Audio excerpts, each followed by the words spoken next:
I'd like you to experience it with him. It was February of 1975. At that time, I was an alcoholic out of control. I was also using recreation drugs, but primarily alcohol was my drug of choice. And I totally was out of control.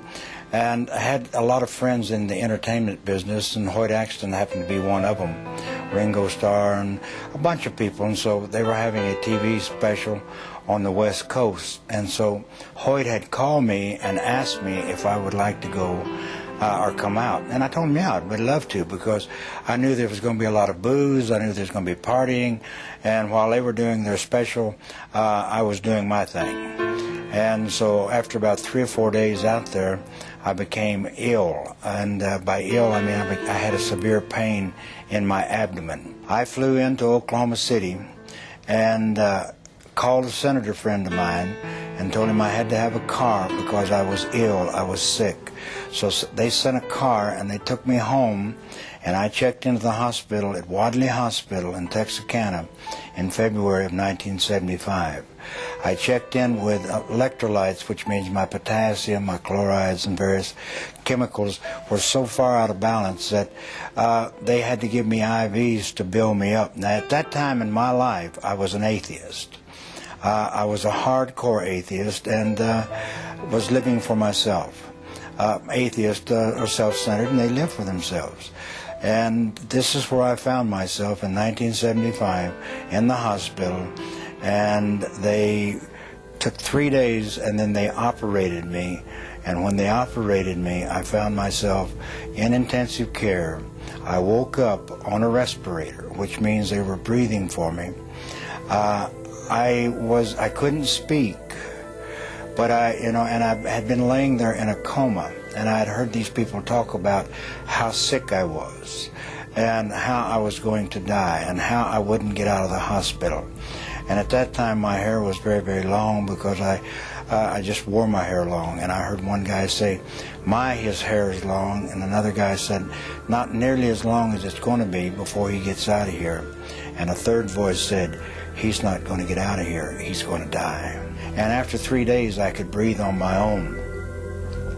And I remember my doctor, my surgeon, a guy by the name of Donald Duncan, he told me, he says, Don, if you have anything to get right, if you have anything to get signed, you get it done, because we're not sure. We're not sure how long you have. So I knew, see, I had a condition that was called acute hemorrhagic necrotic pancreatitis. You don't live with this disease. Now, you can live with pancreatitis. You can even live with acute pancreatitis. But you do not live with acute hemorrhagic necrotic pancreatitis. Duncan had told my 2 sons that I would be dead before morning. They didn't expect me to survive. And, I'm laying there. Now, I'm a professed atheist. And when I say a professed atheist, I didn't believe in God. I believed in the power of the universe because I had seen it. I'd seen life and death. As a physician, I dealt with life and death.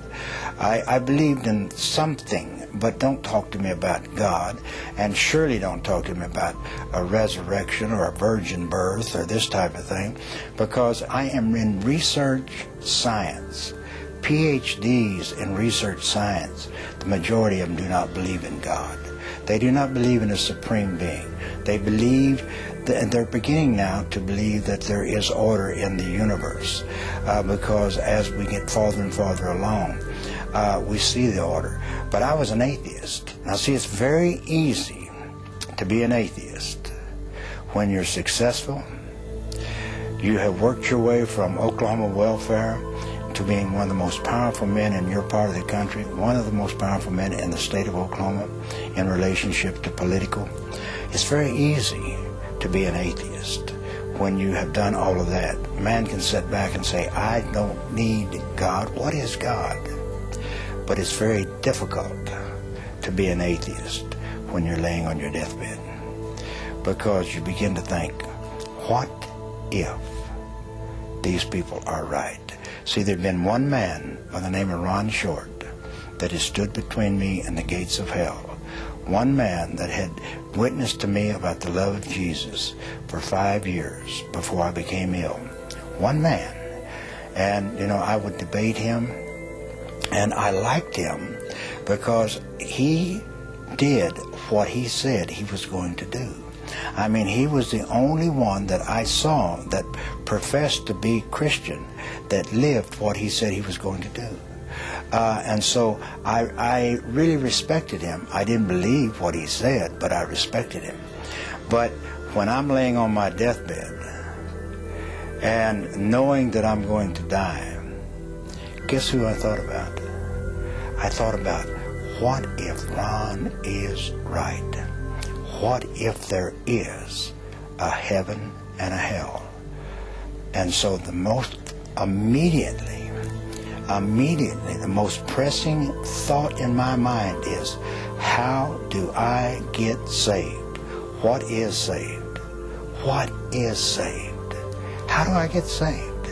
And so I sent them for Ron Short. I wanted him to come down because I wanted him to do what he had to do. I had no idea. How can a man hanging on a tree in Israel 2,000 years ago, what is that to me? But I knew that he had something that I had to have. And that night, see, I had him go for Ron, but Ron wasn't home. Ron was in Alabama. And so I had him go and send for Ron. And that night was the longest night that I've ever had in my entire life, before or since. And that night is, as I would be laying there in bed, as I'm laying there in bed, I would begin to fade away. I would begin to fade away, and as I would fade away, I would begin to go down. Now, it was like darkness. It was so dark. It was like the very darkness just penetrated into your very, very being. And as I left, and I can tell you I left my body because I remember when I came back into my body. You know, I don't know where I was out of my body. Now there are people that talk about a light. There are people that talk about floating above. There are people that talk about a feeling of warmth and love. I didn't feel any of that. I felt none of that. I felt untold terror. Untold terror.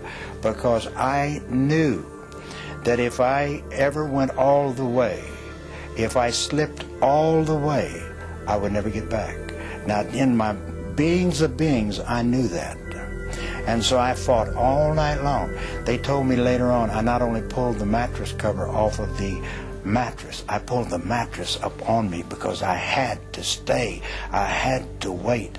I had to wait till Ron got there. Whatever he had to do, I had to wait.